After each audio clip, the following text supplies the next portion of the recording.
So if you think about it, people wake up in the morning, they begin to think about their problems. Those problems are circuits of memories in the brain.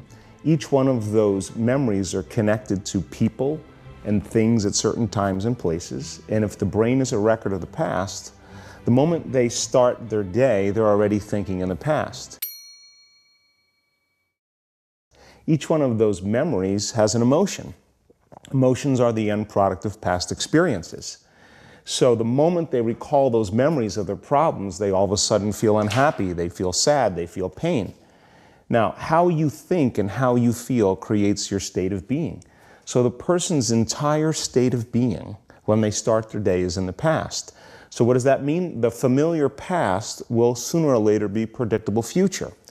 So if you believe that your thoughts have something to do with your destiny, and you can't think greater than how you feel, or feelings have become the means of thinking, by very definition of emotions, you're thinking in the past. And for the most part, you're going to keep creating the same life. So then people grab their cell phone, they check their WhatsApp, they check their text, they check their emails, they check Facebook, they take a picture of their feet, they post it on Facebook, they tweet something, they do Instagram, they check the news, and now they feel really connected to every same people that push the same emotional buttons, and that becomes the routine, and it becomes like a program. So now they've lost their free will to a program, and there's no unseen hand doing it to them. So when it comes time to change, the redundancy of that cycle becomes a subconscious program. So now 95% of who we are by the time we're 35 years old is a memorized set of behaviors, emotional reactions, unconscious habits, hardwired attitudes, beliefs, and perceptions that function like a computer program. So then person can say with their 5% of their conscious mind, I want to be healthy, I want to be happy, I want to be free. But the body's on a whole different program.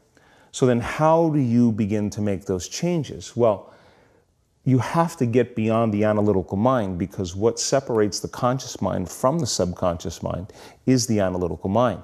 And that's where meditation comes in, because you can teach people through practice how to change their brainwaves, slow them down. And when they do that properly, they do enter the operating system where they can begin to make some really important changes.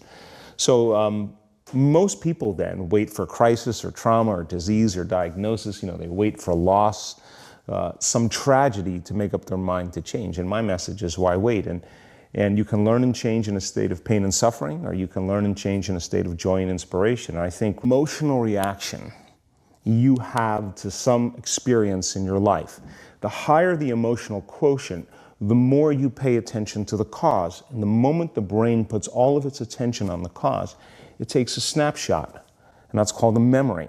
So long-term memories are created from very highly emotional experiences.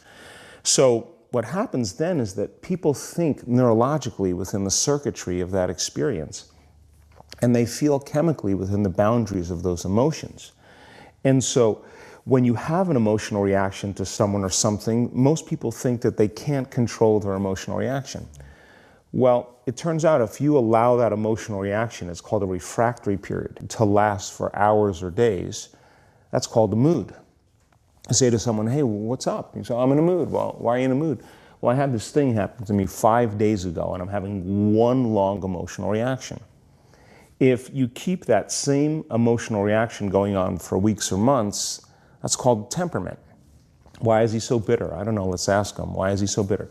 Why are you bitter? Well, I had this thing happen to me 9 months ago. And if you keep that same emotional reaction going on for years on end, that's called a personality trait. And so learning how to shorten your refractory period of emotional reactions is really where the work starts. So then people, when they have an event, what they do is they keep recalling the event, because the emotions of stress hormones, the survival emotions, are saying pay attention to what happened, because you want to be prepared if it happens again. Turns out most people spend 70% of their life living in survival and living in stress. So they're always anticipating the worst case scenario based on a past experience. And they're literally Out of the infinite potentials in the quantum field, they're selecting the worst possible outcome, and they're beginning to emotionally embrace it with fear. And they're conditioning their body into a state of fear. Do that enough times, body has a panic attack without you. You can't even predict it because it's programmed subconsciously. So then you say to the person, why are you this way? And they'll say, I am this way because of this event that happened to me 15 or 20 years ago. And what that means from a biological standpoint is that they haven't been able to change since that event. So then the emotions from the experience tend to give the body and the brain a rush of energy. So people become addicted to the rush of those emotions, and they use the problems and conditions in their life to reaffirm their limitation, so at least they can feel something. So now when it comes time to change, you say to the person, why are you this way? Well, every time they recall the event, they're producing the same chemistry in their brain and body as if the event is occurring, firing and wiring the same circuits and sending the same emotional signature to the body. Well, what's the relevance behind that? Well, your body is the unconscious mind. It doesn't know the difference between the experience that's creating the emotion and the emotion that you're creating by thought alone. So the body's believing it's living in the same past experience 24 hours a day, 7 days a week, 365 days a year. And so then when those emotions influence certain thoughts, and they do, and then those thoughts create the same emotions, and those same emotions influence the same thoughts, now the entire person's state of being is in the past. So then the hardest part about change is not making the same choices you did the day before, period. And the moment you decide to make a different choice, get ready, because it's going to feel uncomfortable. It's going to feel unfamiliar. The bigger thing is that we keep firing and wiring those circuits. They become more hardwired. So you have a thought and then the program runs. But it's the emotion that follows the thought. If you have a fearful thought, you're going to feel anxiety. The moment you feel anxiety, your brain's checking in with your body and saying, yeah, you're pretty anxious. So then you start thinking more corresponding thoughts equal to how you feel. Well, the redundancy of that cycle conditions the body to become the mind. So now, when it comes time to change, a person steps into that river of change and they make a different choice, and all of a sudden, they don't feel the same way. So the body says, well, you've been doing this for 35 years. You're going to just stop suffering and stop feeling guilty and stop feeling shameful, and you're not going to complain or blame or make excuses or feel sorry for yourself. Well, the body's in the unknown. So the body says, I want to return back to familiar territory. So the body starts influencing the mind, and it says, start tomorrow. You're too much like your mother. You'll never change. This isn't going to work for you. This doesn't feel right. And so if you respond to that thought as if it's true, that same thought will lead to the same choice, which will lead to the same behavior, which will create the same experience, which will produce the same emotion. Exactly. Well, those are two different things. Your body is your unconscious mind. In a sense, if you're sitting down and you start thinking about some future worst-case scenario that you're conjuring up in your mind, and you begin to feel the emotion of that event, your body doesn't know the difference between the event that's taking place in your world, outer world, and what you're creating by emotion or thought alone. So most people then, they're constantly reaffirming their emotional states. So when it comes time to give up that emotion, they can say, I really want to do it, but really the body is stronger than the mind because it's been conditioned that way. So the servant now has become the master. And the person all of a sudden, once they step into that unknown, they'd rather feel guilt and suffering because at least they can predict it. Being in the unknown is a scary place for most people because the unknown is uncertain. People say to me, well, I can't predict my future. I'm in the unknown, and I always say the best way to predict your future is to create it. Not from the known, but from the unknown. What thoughts do you want to fire and wire in your brain? What behaviors do you want to demonstrate in one day? The act of rehearsing them mentally, closing your eyes, and rehearsing the action. The rehearsing the reaction of what you want, or the action of what the you want? action of what you want. by closing your eyes and mentally rehearsing some action. If you're truly present, the brain does not know the difference between what you're imaging and what you're experiencing in 3D world. So then you begin to install the neurological hardware in your brain to look like the event has already occurred. Now, your brain is no longer a record of the past. Now it's a map to the future. And if you keep doing it, priming it that way, the hardware becomes a software program. And who knows, you just may start acting like a happy person. And then I think the hardest part is to teach our body emotionally what the future will feel like ahead of the actual experience. So what does that mean? You can't wait for your success to feel empowered. You can't wait for your wealth to feel abundant. You can't wait for when we feel better inside of us, we pay attention to whoever or whatever caused it. But what that means then is that from the Newtonian world is that most people spend their whole life living in lack, waiting for something to change out there in your world, saying, I am this way because of this person or that thing or this experience. They made me think and feel this way. When you switch that around, you become a creator of your world and you start saying, my thinking and my feeling is changing an outcome in my life. And now that's a whole different game, and we start believing more that we're creators of reality. Then you're left with the old memories of the past and you will be predictable in your life. And if you wake up in the morning and you're not being defined by a vision in the future, as you see the same people and you go to the same places and you do the exact same thing at the exact same time, it's no longer that your personality is creating your personal reality. Now your personal reality is affecting or creating your personality. Experience that you have with every person produces an emotion. So some people will use their boss to reaffirm their addiction to judgment. They'll use their enemy to reaffirm their addiction to hatred. They'll use their friends to reaffirm their addiction to suffering. So now they need the outer world to feel something. So to change then is to be greater than your environment, to be greater than the conditions in your world. And the environment is that seductive. So then, why is meditation the tool? Well, let's sit down, let's close our eyes. Let's disconnect the information coming to your brain, so you're disconnecting from your environment. If you can sit your body down and tell it to stay like an animal, stay right here. I'm going to feed you when we're done. You can get up and check your emails. You can do all your texts. But right now, you're going to sit there and obey me. So then, when you do that properly, and you're not eating anything or smelling anything or tasting anything, you're not up experiencing and feeling anything, you would have to agree with me that you're being defined by a thought, right? So when the body wants to go back to its emotional past, and you become aware that your attention is on that emotion, and where you place your attention is where you place your energy, you're siphoning your energy out of the present moment into the past, and you become aware of that. And you settle your body back down in the present moment, because it's saying, well, it's 8 o'clock. You normally get upset because you're in traffic around this time. And here you are sitting, and we're used to feeling anger, and you're off schedule.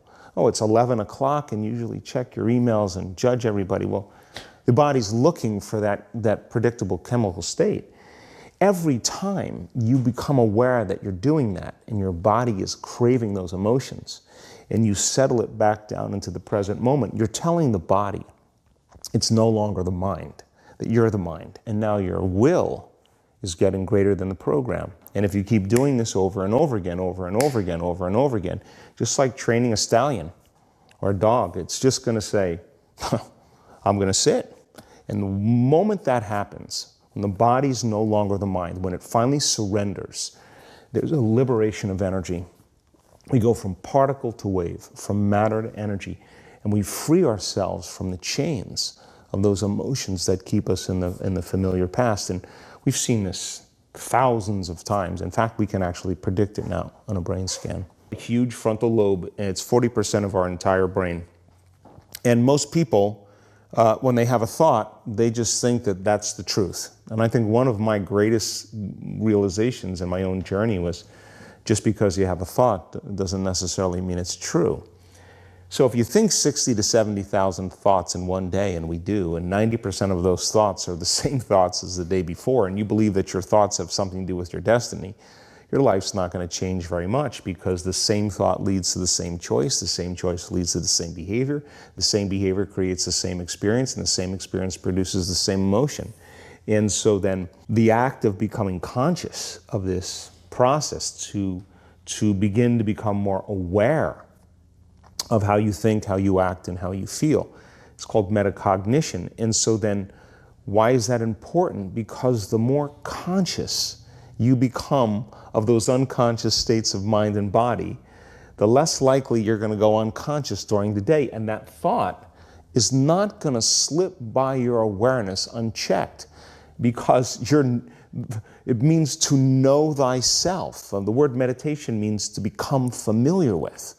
So as you become familiar with the thoughts, the behaviors, and the emotions of the old self, you're retiring that old self. As you fire and wire new thoughts and condition the body into a new emotional state, if you do that enough times, it'll begin to become familiar to you. So it's so important, just like a garden. If you're planting a garden, you got to get rid of the weeds. You got to take the plants from the past year and you got to pull them out. The rocks that sift to the top that are like our emotional blocks, they have to be removed. The soil has to be tenderized and broken down. We have to make room to plant a new garden. So primarily, we learn the most about ourselves and others when we're uncomfortable. Because the moment you move into that uncomfortable state, normally a program jumps in.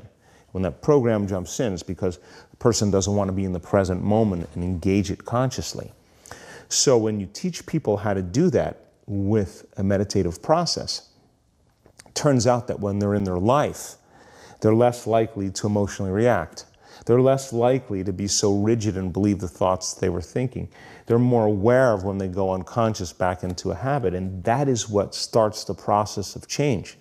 And so we have to unlearn before we relearn. We have to break the habit of the old self before we reinvent a new self. We have to prune synaptic connections and sprout new connections. We have to unfire and unwire and refire and rewire. We have to unmemorize emotions that are stored in the body, and then recondition the body to a new mind and to a new emotion, like deprogram and reprogram. That's the act, and it's a two-step process. With stuff to excuse themselves, the insight is actually giving them permission to stay limited. And it's an amazing idea, because they'll say to you, still have to make those changes. And so then when the person's enemy dies or something shifts in their life and that person's gone, they'll find another person to hate. This is just how we function as human beings. We just slide another reason to feel those emotions. So I think when people start to understand this, I think knowledge is power, but knowledge about yourself is self-empowerment, creation. As I said, 70% of the time, people live in stress, and living in stress is living in survival. Now, all organisms in nature can tolerate short-term stress. A deer gets chased by a pack of coyotes. When it outruns the coyotes, it goes back to grazing and the event is over. And the definition of stress is when your brain and body are knocked out of balance, out of homeostasis. The stress response is what the body innately does to return itself back to order.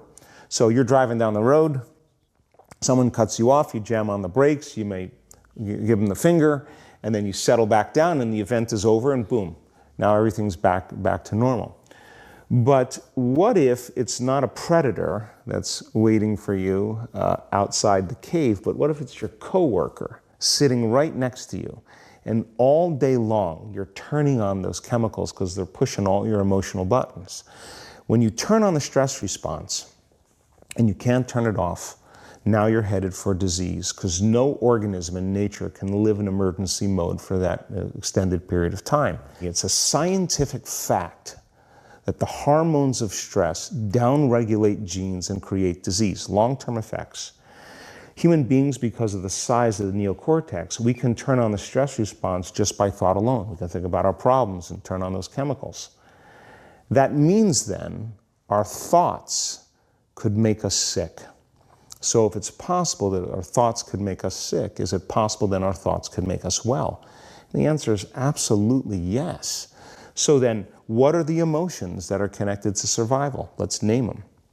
Anger, aggression, hostility, hatred, competition, fear, anxiety, worry, pain, suffering, guilt, shame, unworthiness, envy, jealousy. Those are all created by the hormones of stress. And And psychology calls them normal human states of consciousness. I call those altered states of consciousness. So then we tend to remember those traumatic events more because in survival, you better be ready if it happens again. And when the survival gene is switched on, you could have 10 really great things that happen to you in your day. And you just have one bad thing that happens and you cannot take your attention off that unhappy thing because the survival gene is switched on. It's really interesting. How does epigenetics come into play in all this? Like, what's actually happening? You've talked pretty profoundly about proteins and like really at a deep level how we're signaling to our genetics to create these kinds of changes. What does that actually look like? Well, epigenetics, epi means above the gene. And many years ago, after the DNA helix was discovered by Watson and Crick, they said the blueprints of life, all diseases are created from genes. It turns out less than 5%, more like 1% of people on the planet are born with a genetic condition like type 1 diabetes or Tay-Sachs disease or sickle cell anemia. The other 95 to 99% are created by lifestyle and by choices. You can take two identical twins, exact same genome. One dies at 51, the other one dies at 85. Same gene, different environment. So all of a sudden they said, we lied. That was wrong. It's not genes that create disease. It's the environment that signals the gene that creates disease. Well, okay. But that's not the whole truth too, because you could have two people working side by side in the same factory. One gets cancer after being exposed to a carcinogenic for 25 years. Both working for 25 years, the other one has no cancer at all. So there must be some internal order that would cause one person to not get it while another one does. So is it possible then, if the environment signals the gene, and it does, and the end product of an experience in the environment is called an emotion, can you signal the gene ahead of the environment by embracing an elevated emotion? We've done the research on this. We measured 7,500 different gene expressions in a group of people that came to an advanced event for 4 days. And we had them doing a seated meditation, a walking meditation, a laying down meditation, a standing meditation. And at the end of 4 days, just 4 days, the common 8 genes that were upregulated, 2 genes to suppress cancer cells and tumor growth, 2 genes for neurogenesis, the growth of new neurons in response to novel experiences and learning, the gene that signals stem cells to go to damaged areas and repair them, the gene for oxidative stress was upregulated. We started seeing all these genes that are very, very healthy to cause the body to flourish. Imagine if people were doing that for 3 months. We also measured telomeres, the little shoestrings on the end of DNA that tell us our biological age. We asked people to do the work, meditation, 5 out of 7 days for 60 days. Measure their telomeres that determine their biological age. 60 days later, 74% of the people lengthened their telomeres. 40% significant change. 20% a very remarkable change. That means that they got a little bit of their life back.